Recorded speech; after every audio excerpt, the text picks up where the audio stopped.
Welcome to the third episode of Come to the Dyslexic Table. This is a live chat that goes out on the first of every month, and the focus is on an article that has been written by Sharon Roberts in the Whole Dyslexic Society's newsletter the previous month. So basically, there's an article in the newsletter one month, and then we have this live chat on the first of every month. The topic today is comparing keyboarding skills and cursive writing. And Sharon has a wonderful article in the newsletter. I might read the first paragraph because it'll set the ball rolling, maybe. But I'm glad that today we have Laura with us, we have Sharon with us, but we also have Julie Brewer, who is a preschool Montessori teacher. And we're very keen to get her take on cursive writings.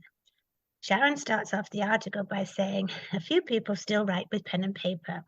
Oh, no. It's wrong. Few people still write with pen and paper, let alone in cursive script. Keyboarding has taken over this art form. However, researchers believe that cursive writing is important to cognitive development and the brain's sensor-motor region. There's a substantial learning difference between handwriting cursive letters and typing or tracing those same letters. But with the abundance of smartphones, laptops, and tablets for reading and writing text, is writing cursive still important, or is it an outmoded learning tool? So what do we think, guys? Julie, would you like to start off? Sure. I find that using cursive with the preschoolers is fun for them. They like to have a different way to write the letter, and it helps with differentiating between B's and D's and P's and Q's and recognizing how many humps are in the M's and the N's and the U's and the W's. So it really does help solidify how to print, either in cursive or not, when there's a way they can practice in multiple methods. But it's slowly disappearing. And they're learning how to type when they're in preschool, like not actual type, but learning how to use a keyboard. Whoa.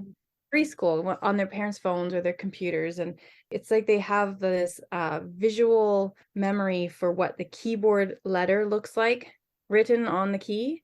And that doesn't always look the same font as other fonts. So they get really confused with different fonts as well, whether it's Comic Sans or a Times Roman.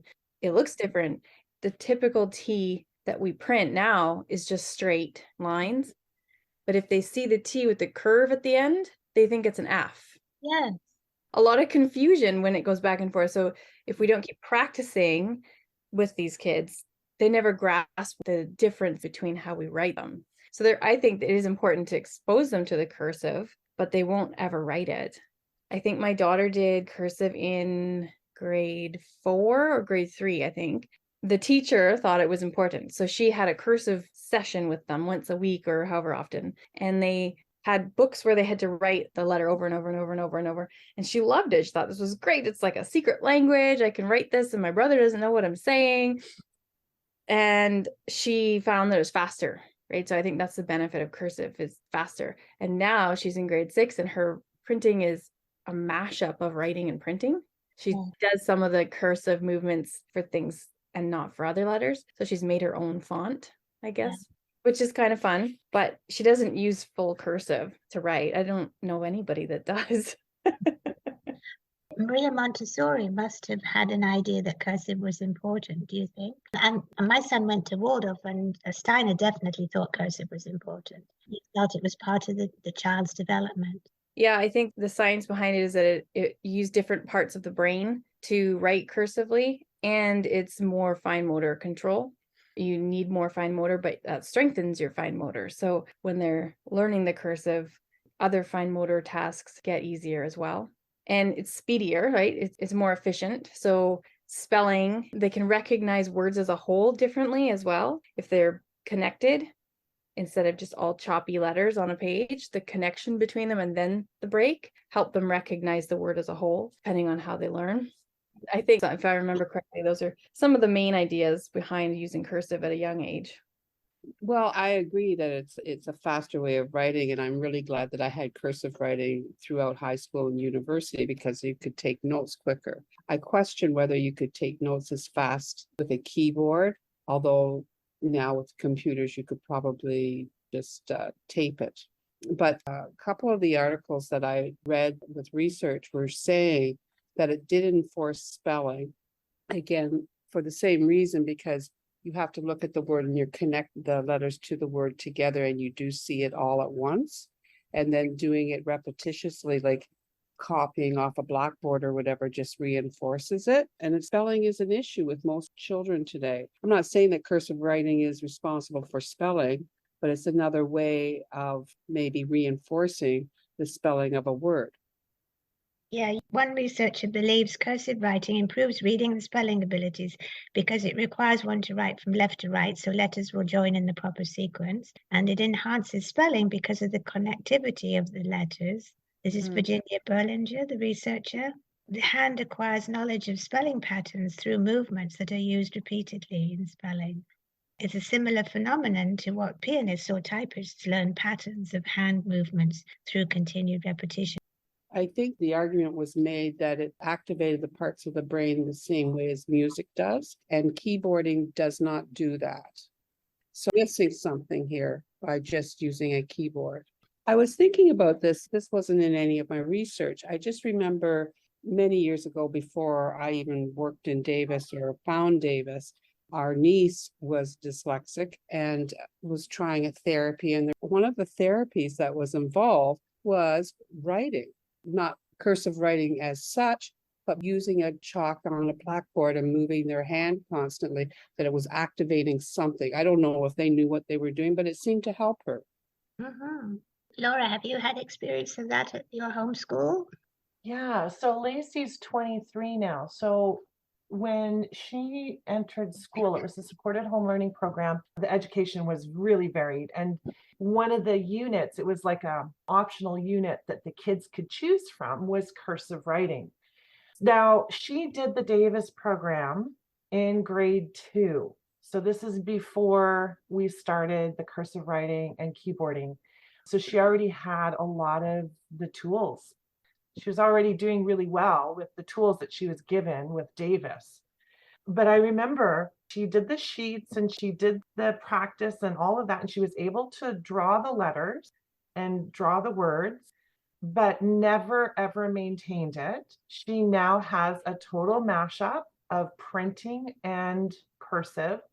And like Julie said, it's her own type of writing style. I was a very, very fast typist. So one of my goals for her was to make sure she learned how to type, which is keyboarding.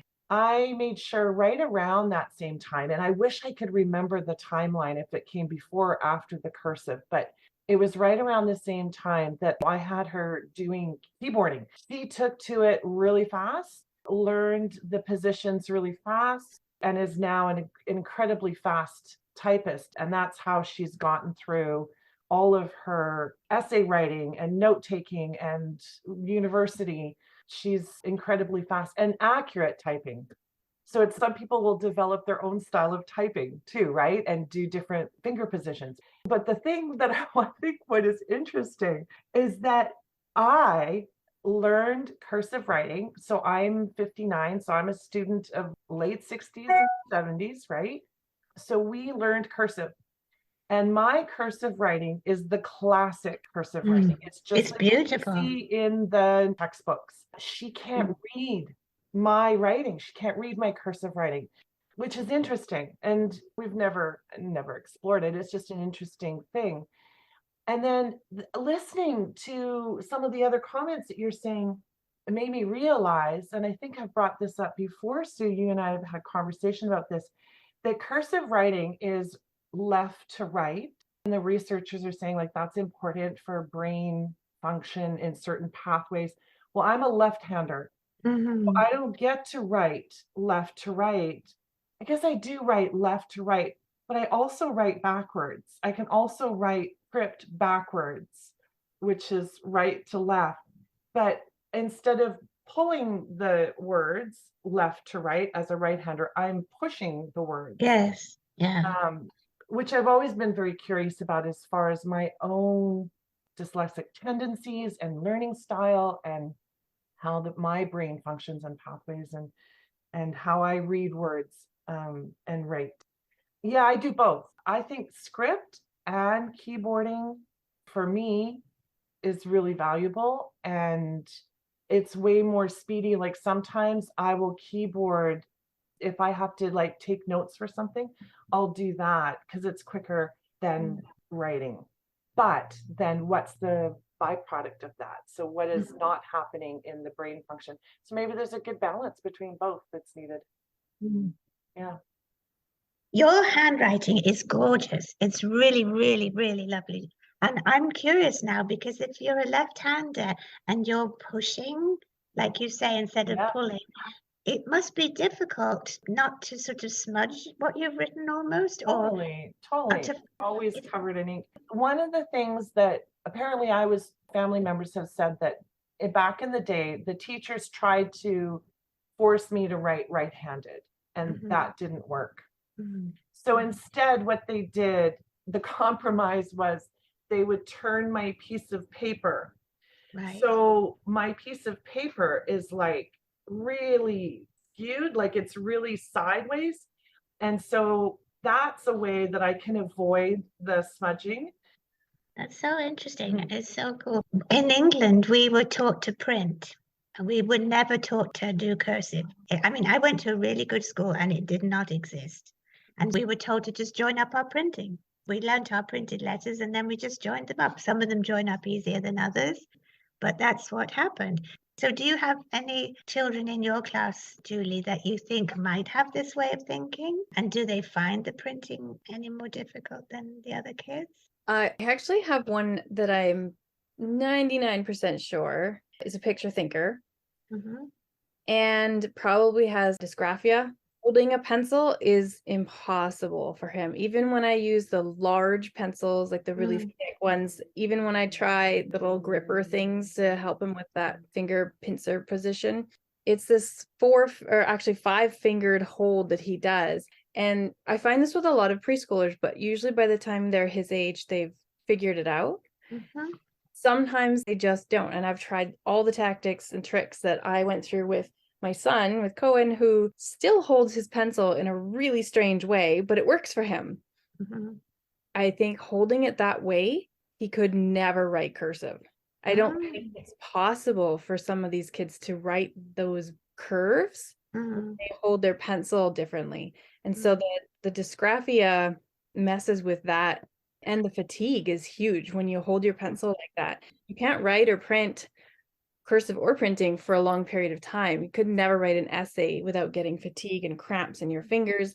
So for that reason, the typing makes way more sense. The preschool age, they don't do a lot of printing. Coloring though, they do coloring. And when we move from the large stubby markers to the thin pencil crayons, there's a shift and they have to have the right strength to hold those to actually color to make the pencil crayon show up, right? So you see this gradient through the year of the kids and what they can do with their pencils. And by the end of the school year of their second year, they're usually holding it more of a pincer style. And those are the kids that could do cursive if they wanted to. They don't usually do a lot of printing at the preschool level, but we do draw in sand trays and we use paintbrushes in a sand tray too, so they can learn to hold something and make the drawings. We use whiteboards on easels because, again, trying to get that wrist to go back when they're writing is important. So not always having a flat surface to write on helps with the cursive too. If you can put it on a whiteboard easel and it's upright, cursive's easier to write. Oh, I was just thinking, well, then what do we do? An occupational therapist told me that whiteboard trick, or actually if you don't have a whiteboard easel, just a 3-ring binder, like a thick binder that's empty, has that slope that you put your paper on that. And so Cohen used to do that when he was learning to print because it would bring your wrist back and then he would learn how to move his fingers separately. There's an exercise you can do with the windshield wiper is the moving of your elbow, and then the wrist, Mr. Wrist we call it, and then the push pull. There's 3 separate motions that are required for cursive writing. And if they can isolate them and then put them together.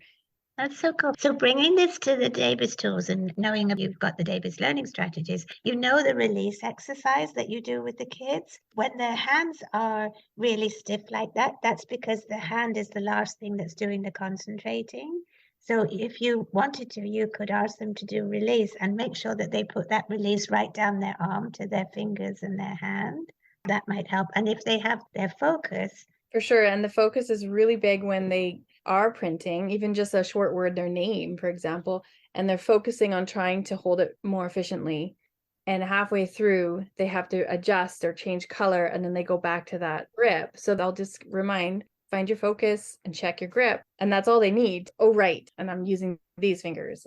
Are they actually not teaching cursive in school anymore? Because this is the interesting part with printing too. When Sharon and I see kids who have difficulty with printing, printed letters have 3 starting places, don't they? They have the tall ones, and they have the ones that start on the right and the ones that start on the left, sort of halfway down. And then the children have to, first of all, guess where the starting place is, and then they have to figure out the direction, whether they're going left or right or up or down. And then they have to figure out if that's the right shape that they wanted. And then they have to know what the next letter is. And, this whole writing thing is quite a minefield of lots of different choices. But I do get the impression that they're sometimes given the shape of the letter and just told to reproduce it. And they're not told where to start and which way to go. The biggest example of that is when you have D and B's, a lot of the kids start at the top for both of them, and then they get down to the bottom and they think, now, which way am I going to go? Am I going to go left or right? And that's where the confusion can come from. But if you start the D with a circle and then go up and down, as if it's an A, but it's going to be tall, then the B can start at the top and go the other way, and it's not so confusing. But I'm not completely sure that that's taught very often, not from what I see. The other thing with the cursive writing, I didn't mention it in the article, but if you want to do research into history and read documents, you have to be able to read cursive writing. And the other thing that I was thinking of too, if I want to remember something, I write it. Yeah. And I think it does trigger some kind of memory for me. It's like reading a book, I have to hold it. Yeah. Bothers me is if they take it out of school completely and not even address it, there are people who like it. And if it helps them, they're being missed because, well, no, we're going to do keyboarding. Not only are we going to do keyboarding, but then we're going to take that alphabet that you struggled so hard to learn, and we're going to mess it up. That's true. So I like to see everybody have an opportunity to learn the best that they can learn. Mm-hmm. Yeah, they have options. And the thing is, with cursive, a lot of the dyslexics that I work with do like it because there's only one place where you start. You don't have to choose that tall or left or right place. You start on the line and you just keep going. And so that's often quite a thing for them. But going back to writing and keyboarding, I always write my shopping list, right? And then I thought I'd be terribly clever and put all my items in my phone, and I'd try and do it with my phone, and then I wouldn't have to worry. It was hopeless. If I forgot my phone or if I forgot my shopping list, I could always remember the shopping list that I wrote, like there was an attachment to it. But if I tried to picture what I'd ticked on my shopping list in the phone, it just doesn't happen. And I read somewhere that when you write, all of your brain lights up. Whether you're printing or writing, nearly all of your brain lights up. But when you keyboard, hardly any of your brain lights up.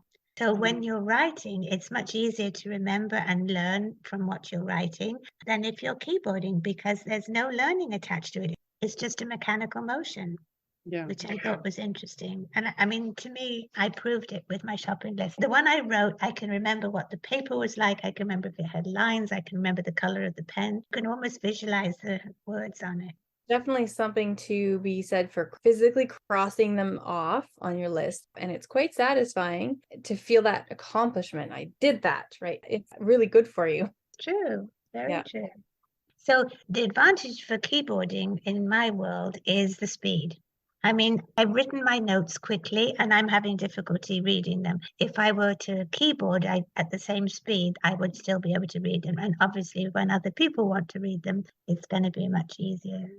I'm not saying we should never keyboard or we should never do cursive. I do think there's room for both, don't you? I think a perfect balance of both. And I've learned in other non-business arenas and non-administration arenas that finding a nice balance And same for our kids, you know, it's balance with everything, all of it, Totally. especially in such a highly technological world that we have. So, Sharon, how do you feel about kids who are dyslexic, who are having a difficult time with writing and are automatically given speech to text or whatever you call it, so that they don't have to do it? Well, I don't believe in torturing children. That's good to know.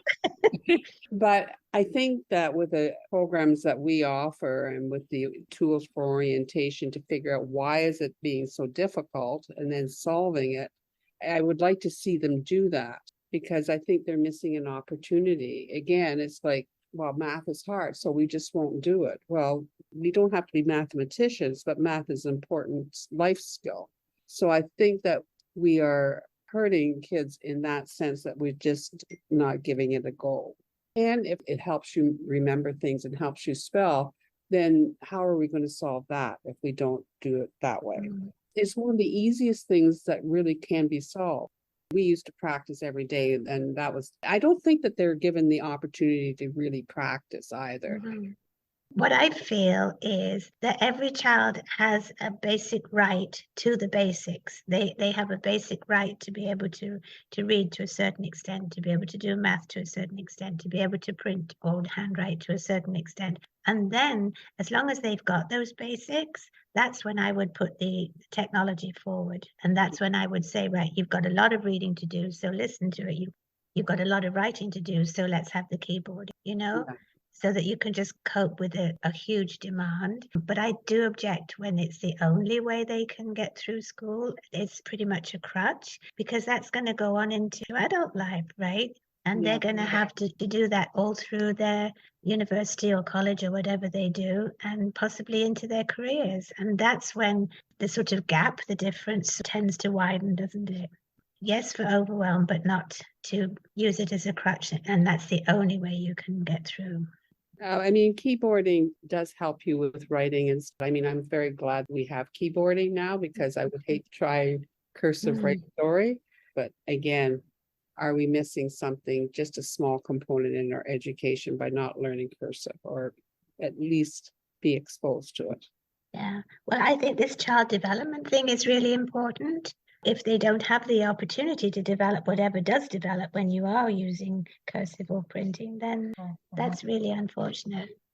So I think, ladies, from what I'm hearing, it would be beneficial for schools to continue with printing, cursive writing in terms of child development. I think I'm hearing that. And then when you get to the overwhelming part, the keyboarding is very useful and very necessary these days. And it's not either or, but it's just a very good balance of what works. Thank you. Thank you very much. And if anybody would like to talk to any of us, please get in touch with us. You can always email info@thewds.org. And a big thank you to Laura and to Sharon and to Julie. And we'll look forward to the next live chat, which actually won't be on July 1st because of Canada Day. It'll be on August 1st. And we'll be discussing resilience and what has change got to do with resilience. It's goodbye from all of us here, and we hope that you've enjoyed. And please do get in touch with us. We'd love to hear from you.